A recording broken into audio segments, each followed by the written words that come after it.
catching up on sleep on weekends, which we call social jet lag. And by this technique, over several weeks, you can actually also improve your sleep. My name is Manuel Schabus. I'm leading the laboratories for sleep and consciousness research here at the University of Salzburg. And we are basically conducting sleep research since 20 years here in Salzburg. I'm also a psychologist and a psychotherapist. So I work in different fields, including insomnia. What is the definition of insomnia?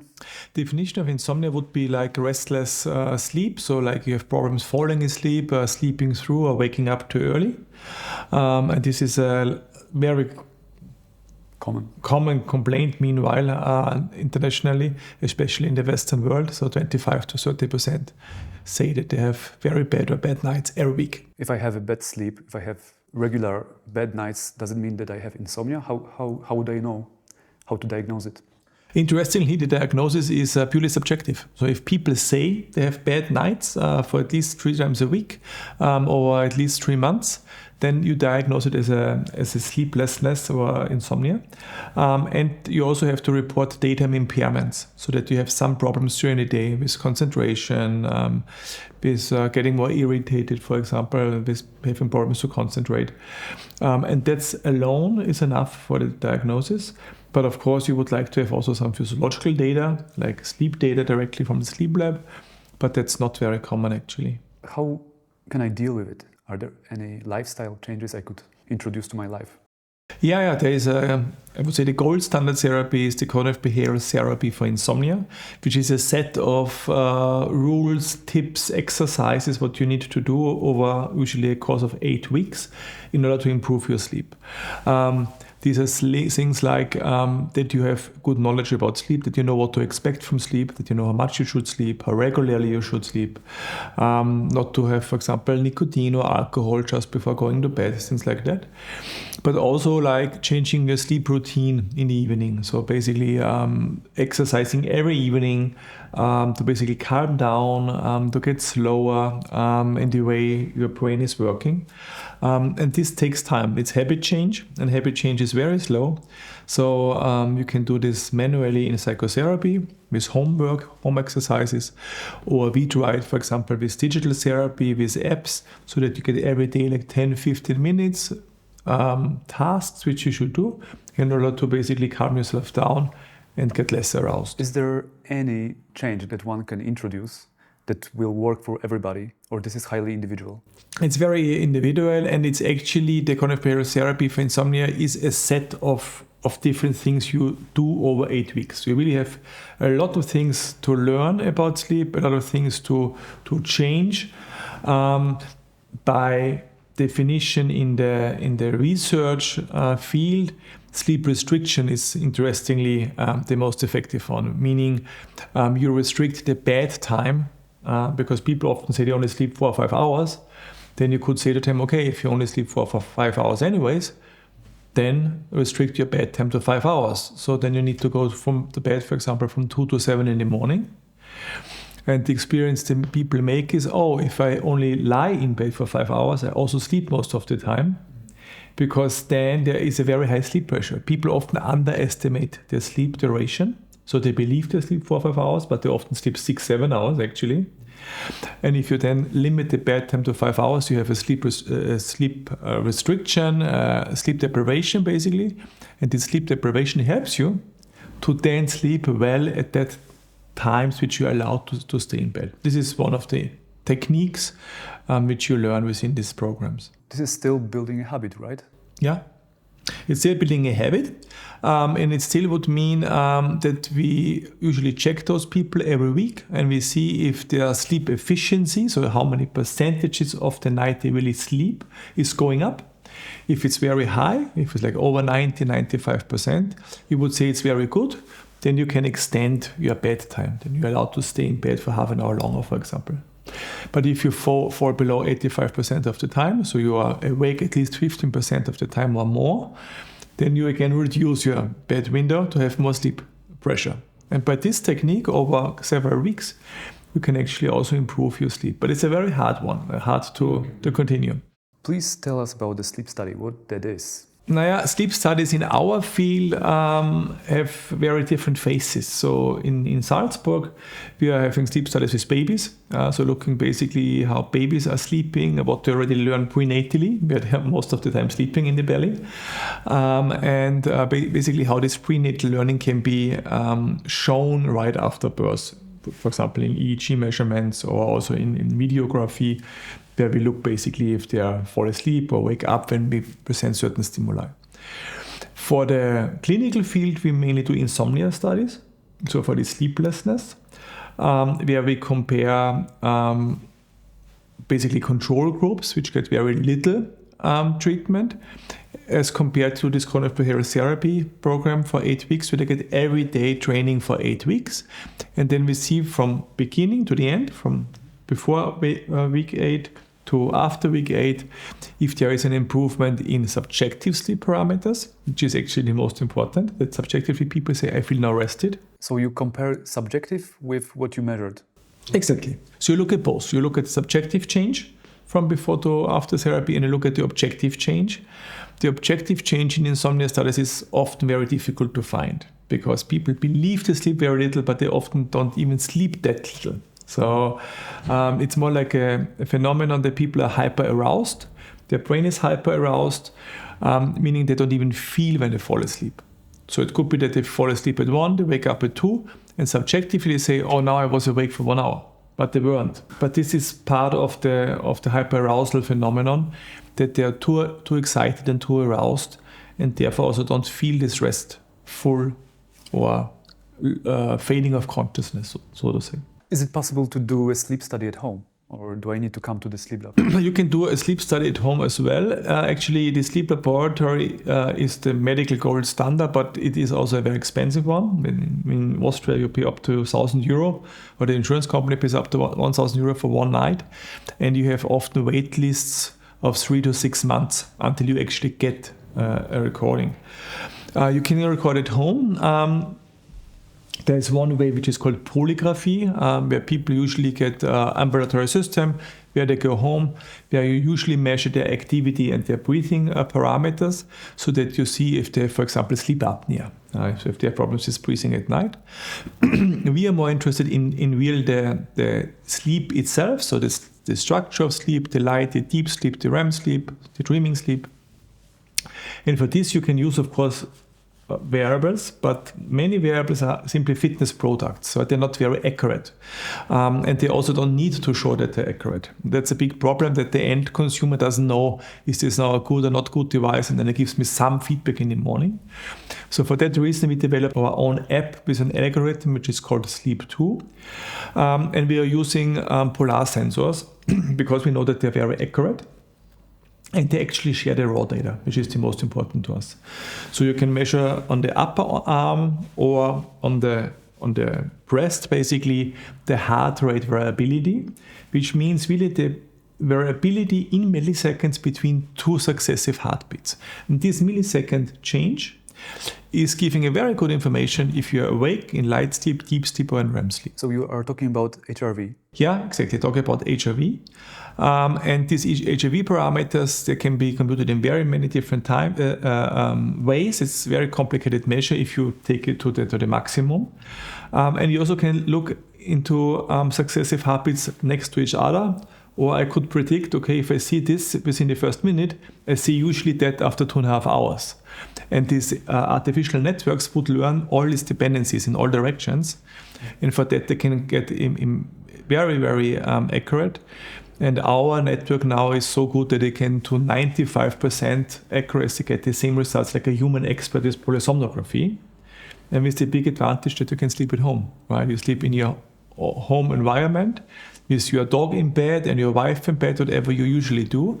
And you have a better understanding of the real sleep environment which you have, and not this rather artificial sleep environment which you have in a sleep lab. True. And in many apps, consumer apps, of course, they claim to measure HRV, but they always show it as an average for the whole night or for a whole day. And from what you said, I understood that you can measure actually real time the HRV between a every single heartbeat. Exactly. So what we are showing the users is the heart rate over the night. So you basically see classical change over the night, which usually has this hockey stick shape.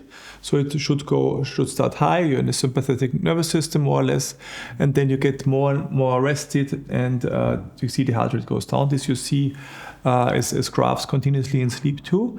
The heart rate variability we also show as one value, because if you plot it over the whole night, it looks rather random actually. But of course, for studies and for scientific operations, people can have the beat by beat interval over the whole night, and you use this raw data, of course, for analysis. For regular people who don't really understand what HRV is, can you tell us in the most simple way, why is it important for us and how can we improve it? I think important to understand is that usually a heart when you're stressed and aroused, you have a lot of sympathetic drive, meaning your heart rate is usually higher and your heart rate variability goes down and gets more stable, right? Which also means the heart can react less flexibly to the outside world. Because you want to have a system which is very flexible and can react to everything coming in, basically to me as a human subject. So usually a sign of a good recovery or of a good well-being is a very high heart rate variability and actually a low heart rate. And this is exactly what we are looking for at night. And to see this change from wake to sleep. And this is also what we can feedback. So we can tell you, are you actually getting a lower heart rate and a higher heart rate variability at night than during the day, which would be a good sign, and which would be expected. If you don't get this might be a sign that you drank too much alcohol. So already after 1-2 beers, you will see it that the heart rate goes up at night and does not go down as much, and heart rate variability falls. But you also see it for mental things. You also see that after a stressed day, you also probably will have higher heart rate and lower heart rate variability. And when you get sick, for example. So all these are very nice, I would say, physiological indicators about your well-being and the flexibility of your body to the outside world. Very interesting. So can we generalize and say that whatever we do for our health, to improve our health, will again influence the heart rate and HRV in a way that heart rate will go down and HRV will go up? It's not that easy probably, but I would say as a rule of thumb, you could say this is exactly what you are looking for. You're looking for a lower heart rate and a higher heart rate variability, and this comes with a lot of very good health outcomes and also predictions actually for the future of your health. We can feel the high heart rate sometimes. For example, when you are running, it's easy to observe that the heart is running. But can we feel the HRV? No, not really. The HRV you cannot feel at all. That's a very good question. You could think about probably building a biofeedback program which gives you like a feedback every minute how your heart rate variability looks like, so that you get some learning when it's up or down. But I'm not aware that this has been done, and I think it's pretty difficult because we're really talking about millisecond changes. You know, the artificial intelligence, the network behind our sleep classification really learns in milliseconds. So it makes a difference if it's 917 or 920 milliseconds apart. And then it learns over the whole night and for every subject what is basically representative of your dreaming sleep state. How does it look like as compared to somebody else? But for feeling, I think it's difficult. So here's my question for you. In the mornings that you wake up and you remember something during the night which was really creative, a really good idea, is there anything special you can remember about your sleep? Boy, it's a difficult question because my dream recall is almost zero. So I'm very bad in dream recall. And that's also like something which is still fascinating in sleep research, because there's not much knowledge why some people have very bad and some have very high dream recall, apart from the fact that if you are awake in a REM sleep, you're more likely to recall a dream than if you are awake in another state. And I also believe that dreams are meaningful, because this also would be actually a parameter which usually predicts that people remember more dreams if they find that dreams are meaningful. In general, I guess a personality trait, interestingly. And there is a lot of research actually on this insight and creativity field. So basically showing that you find hidden rules at night, or that they can solve problems overnight. If you have often also a lot of slow wave sleep, not only REM sleep. But for myself, I don't have these big insights. I actually, we have this startup which is called Sleep2, which we are producing since 2-3 years, and it's a continuous process. So basically we have continuous everyday meetings for how to make it better, and I often wake up with ideas what I could do different or what we did not think about. So I often wake up and the first thing I do is to write an email to myself, writing down what I should do and what I should consider. Even waking up earlier than normally, like waking up I think usually then even half an hour earlier or so, and having a little bit less restful sleep the last minutes, which would make sense because then I'm more awake, I get more conscious of the material, and then I have often these ideas, which sometimes I think are quite meaningful, and good that I don't drop it.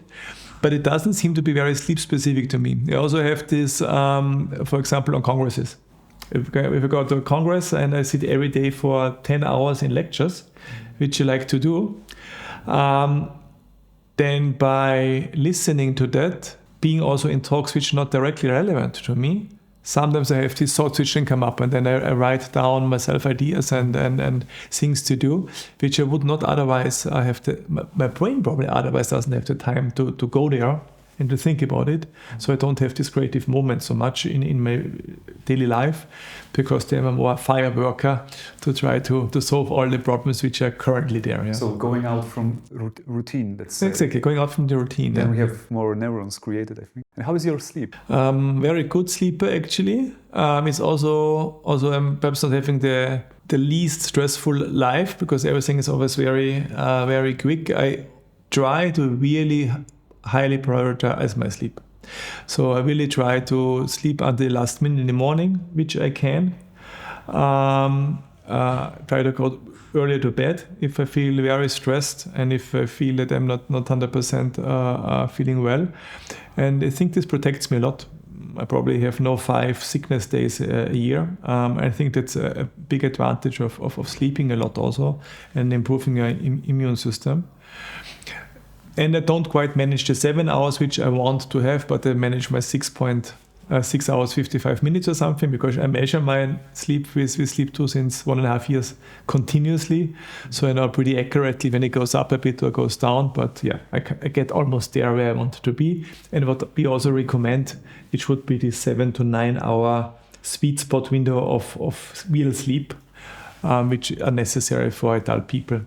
So 7.5 hours of sleep, but the time in bed would be a little bit longer, right? Yeah.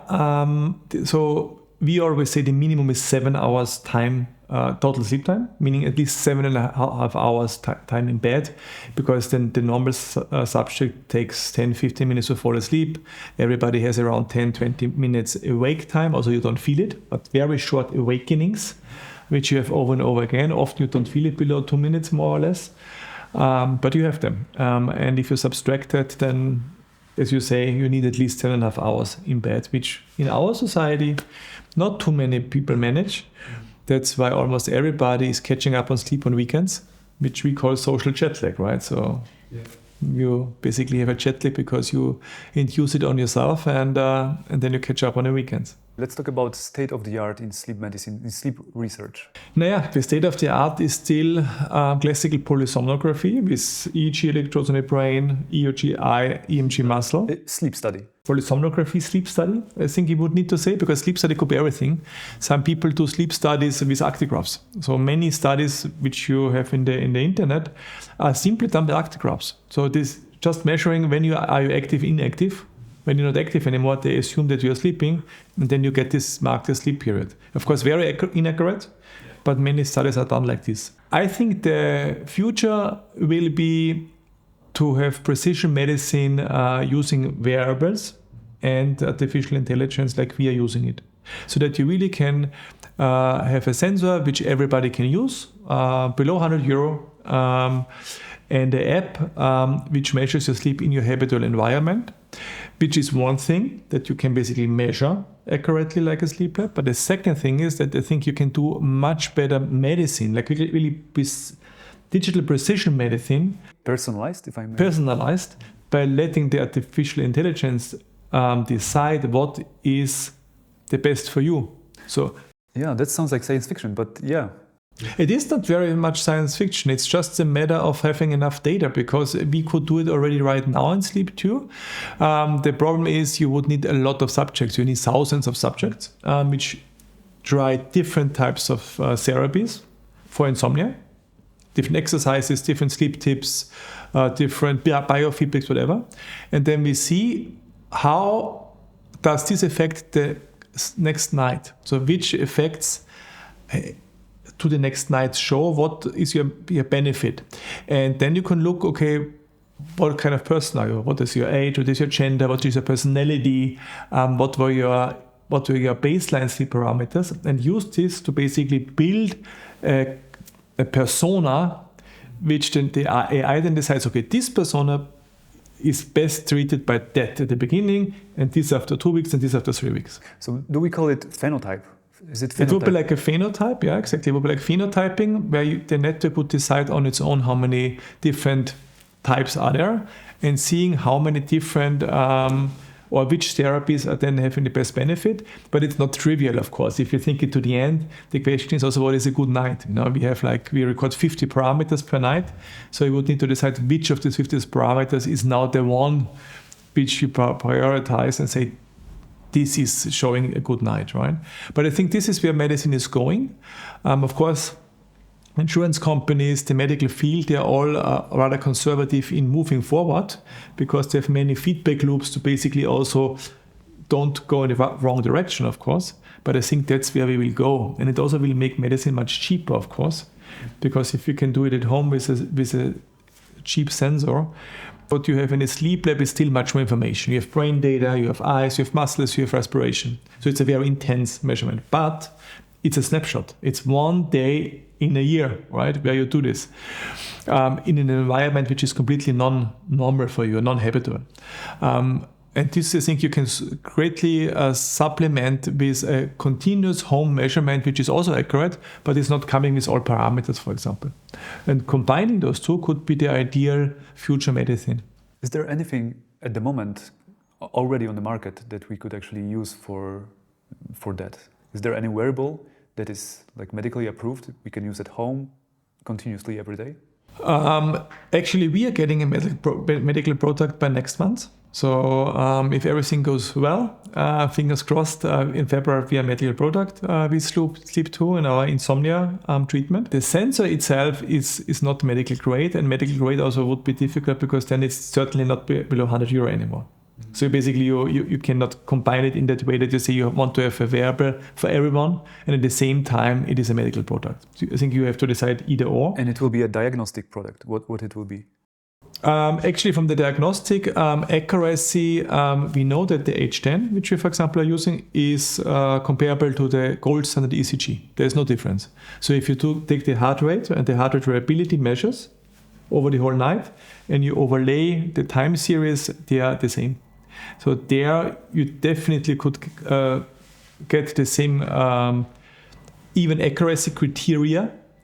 The problem is that they all don't want to be a medical product, because then you have so many regulations to follow, that they are not going down this way. But there are sensors which are out there, which probably in the range of €200-300, which you can use also on the upper arm or on the breast, and which you could use with the app as we have it at the moment. And then you could also use that as a medical product in terms of the algorithms and the sensors.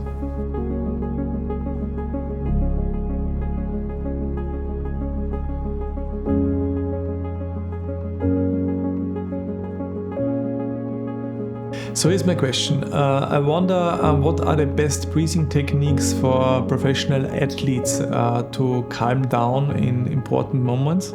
Like, for example, for Hermann Mayer in downhill, I heard that usually they breathe out to slow down the heart rate before starting, but it's a very minimal, short-lived effect. So I wonder if there might be more sophisticated breathing techniques.